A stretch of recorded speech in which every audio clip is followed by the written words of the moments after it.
back to my channel, guys. It's been a little while. But yeah, I just wanted to come at you guys with a weekly wrap-up because I see a lot of YouTubers doing it, especially Books with Nahid, and I really like how she does it, so I was like, hey, let me try that. So yeah, I finally finished The Astonishing Color of After by Emily X. Harpan, and it was the best decision I've ever made. Honestly, this book was amazing. Amazing. Okay, like, honestly. It's like my heart so full, and this is, oh my god, it's so good.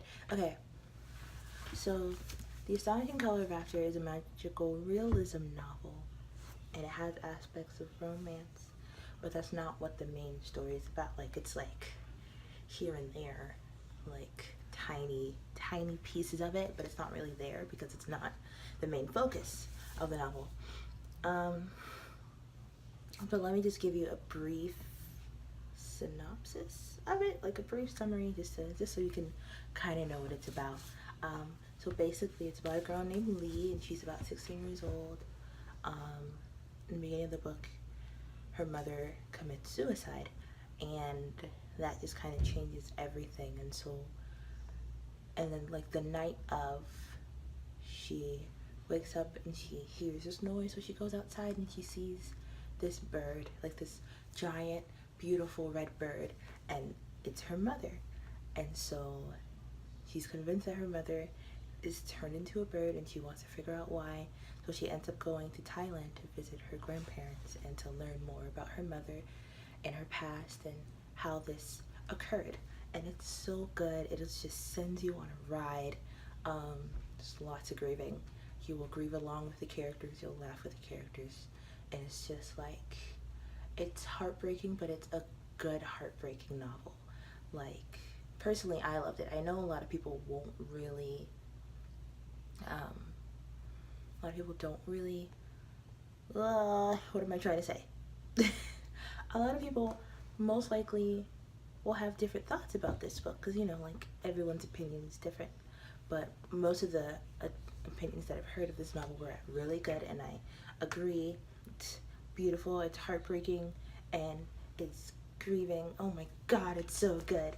And it's just like, oh, it sends you this twist, like this giant twist you didn't see coming. Oh my god, it's so good. But yeah, it's so good. It's pretty lengthy, but the chapters are really short, and so once you really sit down and read it, you'll totally get through it. And okay, I got this book from a Half Price Books, right? And it's signed. I'm pretty sure I talked about this already, but it's signed, and I didn't, like, why would you sell this? I mean, I guess that's why you would sell this. But it's so, oh, let me show you what it looks like without the dust jacket. The dust jacket, because I feel like it's very pretty. It has a feather, and the book is red, because her mother turned into a red bird, so it's like the red cover and the feather. It's so good. It's so good. Emily X. Harpan is on my list of favorite authors, because this book is just so heartbreaking, but amazing, and like a good heartbreak, you know? Like, you understand why things were the way they were, and you understand, and you grieve, but you're okay. Like, you're moving on, and you're pushing through it. And I really love the way that things were resolved in the end, especially amongst characters and conflicts that other characters had with those characters. So yeah, that was my wrap up on this. I give it 5 stars.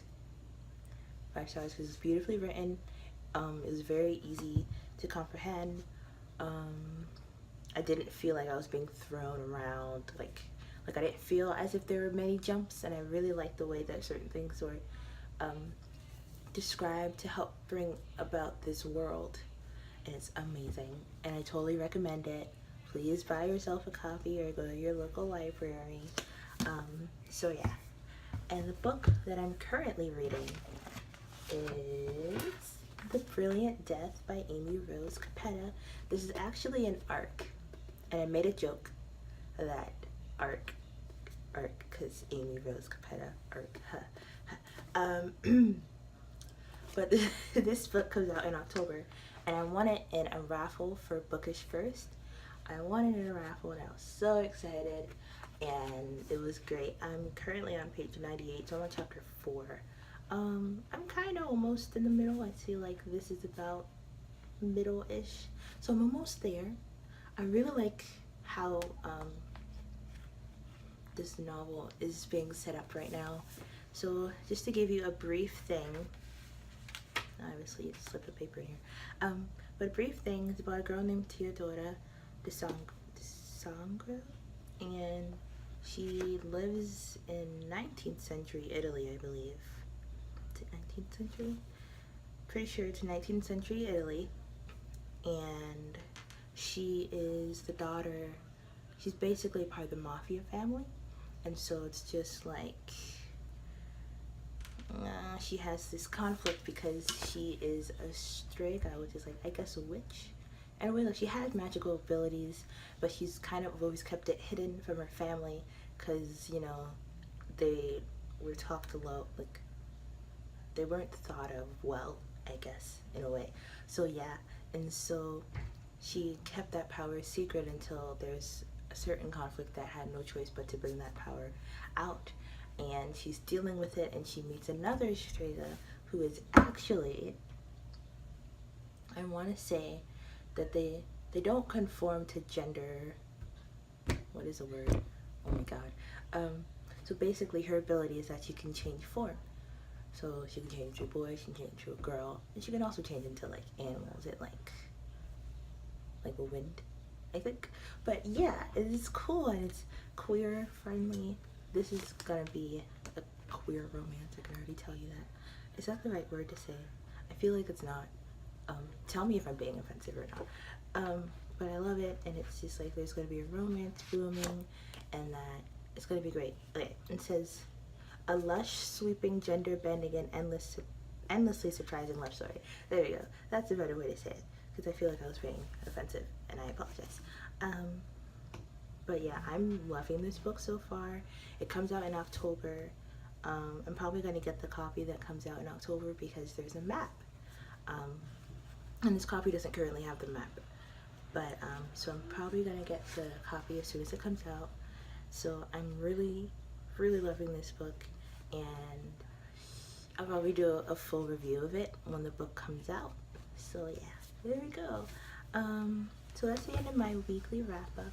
I really hope you guys liked it, and just tell me how you felt about it, and just certain things, like if you want to read the books, or if you have any recommendations for me, or video ideas, or just things you want to see, just let me know.